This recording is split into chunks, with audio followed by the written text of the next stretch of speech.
अस्सलामुअलैकुम वरहमतुल्लाहि वबरकातुहू। जैसा कि हम जानते हैं कि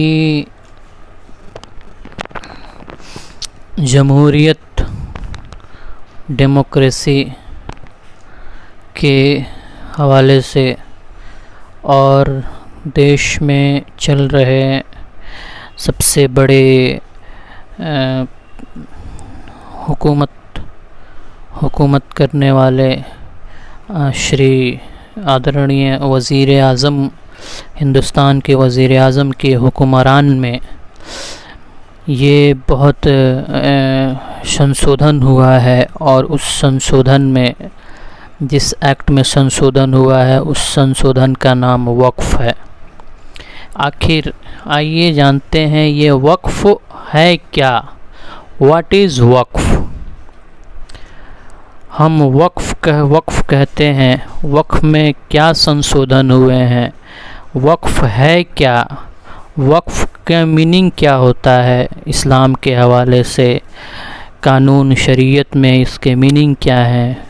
इस्लामिक लॉ में मीनिंग क्या है? तो मैं बता दूं कि चूँकि मैं एक लॉ का छात्र हूं और वक्फ़ में पढ़ा हूं। वक्फ़ का लिटरली मीनिंग होता है ट्रस्ट। वक्फ़ का मीनिंग होता है ट्रस्ट, ठीक है। और वक्फ़ मतलब होता है चैरिटी करना, ठीक है। There credit must be given to the Muslim jurist for having developed jurisprudence of वक्फ़। तो लॉ वक्फ़ क्या है? तो हम जो भी प्यारी चीज़ होती है, लिटरली वक्फ़ का मतलब होता है डिटेंशन, स्टॉपेज, और technically means dedication to perpetuity some specific property as a pious purpose, succession of pious purposes. हमारे पास कमाई हुई प्रॉपर्टी है, हमारी कमाई हुई अपनी प्रॉपर्टी है, थोड़ा सा हिस्सा है। हम उस कमाई हुई अपनी पाक कमाई को, कमाई का जितने भी कमाई है उसको, हम उस कमाई को हम वक्फ़ कर दिए। तो ये हो गया वक्फ़ का लिटरली मीनिंग, डिफिनेशन ऑफ वक्फ़। अब देखिए, जो पहले, जो आज तो दुनिया 21वीं शताब्दी में है, हम आज इस दौर में 21वीं शताब्दी में है, लेकिन पहले ज़माने में हमारे एक बहुत मुस्लिम ज्यूरिस्ट हैं जिसका नाम था अबू हनीफ़ा।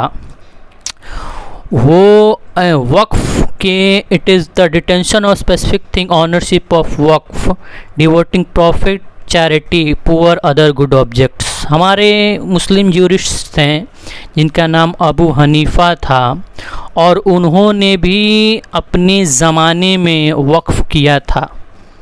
इस्लाम के जो ज्यूरिस्ट हैं जिसका नाम अबू हनीफ़ा है, उनके बारे में the two elements noted the right of ownership, the instructs to be devoted charitable pious purpose. जैसा कि मैंने बताया कि थोड़ा सा अपना हिस्सा कमाई का, जो अपने से कमाया है, उसको हम वक्फ़ में दे दिए। किसको? गरीबों के बीच में, मंदिर में दे दिए, मस्जिद में दे दिए, मदरसे, दरगाह, कब्रिस्तान को दे दिए, अपनी कमाई का हिस्सा। और आज जो बिल आया है, जो कल पारित हो गया लोकसभा में, जो हमारे अल्पसंख्यक कल्याण मंत्री श्री किरण रिजिजू ने कहा कि वक्फ़ से कोई भी किसी भी रिलीजन को कोई प्रॉब्लम नहीं है। लेकिन हम ये कहना चाहते हैं कि दाई देखो हमारी जो कमाई हुई प्रॉपर्टी है उसको हमने वक्फ़ कर दिया, लेकिन आप उसको कहेंगे कि वो आपके खाते में जाएगा, आप उसके मालिक हो जाएंगे। ये कहना गलत है। मैं इस सरकार के बातों से मैं मुत्तफ़िक नहीं हूँ। और जितने भी हमारे ख़ुद के सिटी में ही मज़ारात हैं, जितने छब्बिल कब्रिस्तान हैं और छब्बिल है और तमाम दरगाह मस्जिद कचहरी मस्जिद हैं, वो भी वक्फ़ से ही रिलेटेड है। तो इन सब का हक इन सब पे हक हो जाएगी डीएम की, जबकि ये हमारा खुद का प्रॉपर्टी है, इस पे हमारा ही हक होगा। मस्जिद अगर वक्फ़ की है तो उस मस्जिद के मुतवल्ली जो भी हैं उनका वो एडमिनिस्ट्रेटर होंगे, ना कि डीएम साहब होंगे, ना कि कोई और होगा। तो हमारा जो शरीयत है, जो हमारे आइन है, ये आप अगर 25 से लेकर 25, 26, 27 और 28 आप पढ़ेंगे तो सबसे पहले 25 में आप पढ़िएगा कि 25 है क्या। 25 है freedom of conscience and freedom of propagation of religion. आप कहीं भी अपने फ्रीडम ऑफ कॉन्साइंस से, जो आपके अपने से, कॉन्साइंस का मतलब क्या होता है, आप कि अपने मन से, जो फ्रीडम ऑफ कॉन्साइंस है, आप कहीं भी आप रिलीजन नमाज वगैरह पढ़ सकते हैं। इसलिए कहा जा रहा है कि ये जो एक्ट है, ये विदाउट, ये जो एक्ट है यो उस पर फेयर नहीं करता है। आर्टिकल 25, 26, 27, 28, 29 से लेकर 13 तक जो हमारा right to freedom of religion है, इसको सेटिस्फाइड नहीं करता है। इसीलिए आपने देखा होगा कि पार्लियामेंट में बहुत बड़े एक पार्लियामेंट जो विधानसभा में लेकर तमाम ऐसे नेता जो मंत्री हुए हैं, एमपीज़ हुए हैं अभी के लोकसभा चुनाव में, उन्होंने कहा कि ये जो बिल है वो राइट फ्रीडम ऑफ रिलीजन का, right to freedom of religion को, रिलीजन का ये उस पर दरकिनार नहीं करता है, उस पर बैठता नहीं है। इसलिए कि 26 भी अगर देख लीजिए, मैंने freedom of conscience, 25 freedom of conscience है, रिलीजन है, और 26 में है रिलीजियस अफेयर्स है, और 27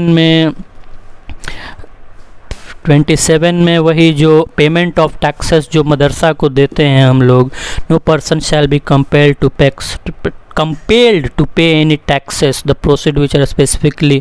और 28 में भी आप देख लीजिएगा freedom of attendance eight religious instruction, जो हम लोग नमाज पढ़ते हैं, रिलीजियस स्ट्रक्चर, रिलीजियस वर्शिप करते हैं, वो भी हमारे वक्फ एक्ट में, वक्फ में इसको आप नहीं ले सकते हैं, वक्फ की ज़मीन को, वक्फ की प्रॉपर्टी को। Protection of interest of minorities लागू होता है। और 13 में right to minorities establish administrative institution, जो हम लोग, हमारे मदरसा हैं, हमारे जो भी मस्जिद हैं, हमारे ट्रस्ट हैं, वो क्या हैं, वो right to minorities to establish, उसमें किसी गैर मुसलमान को इजाज़त नहीं है कि आप उसमें इंटरफेयर करिए। तो हमारी जो भी बड़े बड़े ओहदादारों ने कहा, मैं उनकी बातों से बहुत मुत्तफ़िक हूँ, क्योंकि हमारी सरकार है, हम मुसलमान हैं, मुसलमान ही अपनी शरीयत को जानेगा, कोई गैर मुस्लिम नहीं जानेगा। इसलिए इंसानों, न समझोगे तो मिट जाओगे, न समझोगे तो मिट जाओगे मुसलमानों, ना तुम्हारी दास्तान ना रहेगी दास्तानों में। शुक्रिया, नवाजिश, शुक्रिया, थैंक यू, बाय बाय।